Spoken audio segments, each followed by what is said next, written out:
आप सब आजाद हैं अपने मंदिरों में जाने के लिए। आप सब आजाद हैं अपनी मस्जिदों में जाने के लिए। Pakistan political instability. The Pakistani political system has always protected the interests of elites. Although political leadership has been the representative authority, they failed to raise hope for a democratic state that would provide socio-economic justice to all Pakistani citizens.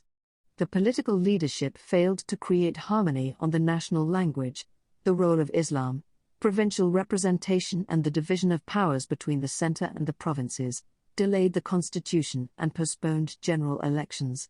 In October 1956, Pakistan came out from its infancy, a consensus was built, and the first constitution of Pakistan came into force. The experience of democratic government was short, but not sweet. In October 1958, General Muhammad Ayub Khan easily staged a military coup. The political paradigm shifted during the 1960s and 1970s, where class, revolutionary, politics was replaced by authoritarianism as a result of the influx of capital and urbanization. Industrial workers, student unions and middle-class socialist ideology emerged here. Class politics, however, was short-lived when it was replaced by Antonio Gramsci's common-sense politics in the 1980s, in which the lower classes of the society are also stakeholders. To counter the industrial class struggle of the 1960s, Zia furnished Pakistan with political religious parties and a place in politics through the street mosque culture within the power structure. For 4 decades after Zia, the Pakistani political scene was a hybrid of PMLN and PPP patronage and intellectual politics. Once again, the landscape of Pakistan's politics has changed when the poor and the educated are uneducated, devoid of critical thinking skills, and who are influenced by anti-American and anti-establishment rhetoric.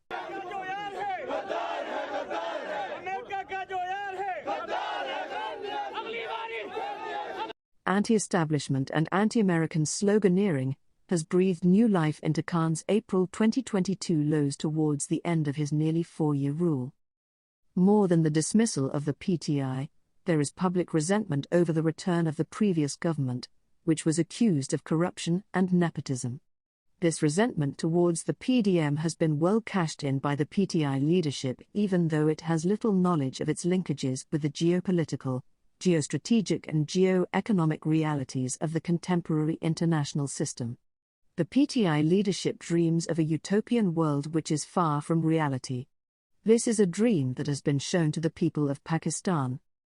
At present, PTI chief Imran Khan's popularity chart is skyrocketing due to the PTI's constant tussle with state institutions, including the establishment, but the leadership strategy poses huge challenges in the field of foreign policy and security. People have hopes and are calling the Azadi March a turning point for Pakistan. Even the blind can see the political engineering to bring PTI to power in 2018, as it is the history of democratic regimes in Pakistan. Pakistan can emerge as a strong state and nation only when the socio-cultural trends of intolerance, exclusivity, nepotism, extremist ideologies and violence that have warped the national fabric are transformed as a nation. And the political nursery of inclusiveness, tolerance, enlightenment, and coexistence in state building should foster critical thinking skills, inclusiveness, and respect for opposing ideologies in future generations of Pakistan. Always the game of political engineering had been organized by the establishment. Now Imran Khan was the beneficiary of this play and got the title Lodla, pampered favorite. The PTI government has enjoyed unprecedented support from the establishment during its more than 3.5 years in power. The PTI's staunch supporters are also frustrated by the party's poor performance, ambiguity and delays in government affairs. The PTI's popularity chart fell due to an unsatisfactory government, but the PDM came back to rescue it. The Pakistani political structure is moving away from the politics of clientelism towards the politics of fundamentalism, and fundamentalism means instability. Here, inciting the youth and people against the institutions of the state, institutional heads, and the center of power of the country can have disastrous effects.